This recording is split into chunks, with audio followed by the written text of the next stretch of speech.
موعد مباراة الأهلي وإنبي في الدوري المصري والقناة الناقلة والمعلق والتشكيل المتوقع. في البداية متابعينا الكرام ما تنسوش تعملوا لايك للفيديو والاشتراك بالقناة وتفعيل زر الجرس.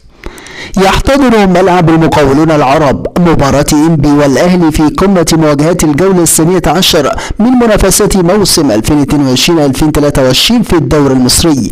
الأهلي نجح في استغلال خسارة الزمالك أمام أسوان ليفوز بثلاثية نظيفة على بيراميدز ويستعيد صدارة الدوري المصري وبفارق 3 نقاط عن صاحب المركز الثاني، ويأمل المارد الأحمر في استكمال التفوق وذلك قبل مواجهة الزمالك في ديربي القاهرة بنهاية الشهر الجاري.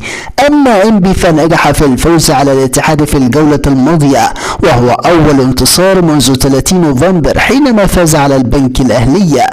أما عن موعد المباراة، موعد مباراة الأهلي وإنبي هو اليوم الخميس الموافق 5 يناير 2023 وسيقام اللقاء على استاد المقاولون العرب، وستنطلق صافرة بداية المباراة في تمام الساعة 4 مساء بتوقيت الجزائر والمغرب وتونس، 5 مساء بتوقيت مصر وفلسطين والأردن وسوريا والسودان ولبنان وليبيا، 6 مساء بتوقيت السعودية والعراق والكويت وقطر والبحرين واليمن، 7 مساء بتوقيت الإمارات وسلطنة عمان.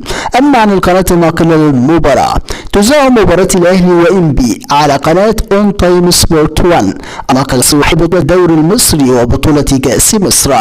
أما عن معلق المباراة، سيتولى مهمة التعليق على أحداث المباراة المعلق المصري الشهير بلال علامة. أما عن تشكيل الأهلي المتوقع أمام المقاولون العرب، من المتوقع أن يبدأ السويسري مارسيل كولر بتشكيل مكون من: في حراسة المرمى محمد الشناوي، في خط الدفاع محمد هاني، ياسر إبراهيم، رامي ربيعة، علي معلول، في خط وسط الدفاع عمرو السولية، اليو ديانج، في خط وسط الهجوم محمد مجدي أفشة، حسين الشحات، بورنو سافيو، في خط الهجوم شادي حسين. متابعينا الكرام، نحن في انتظار نتيجة توقعاتكم عن المباراة في التعليقات، ولا تنسوا الاعجاب بالفيديو والاشتراك بالقناة.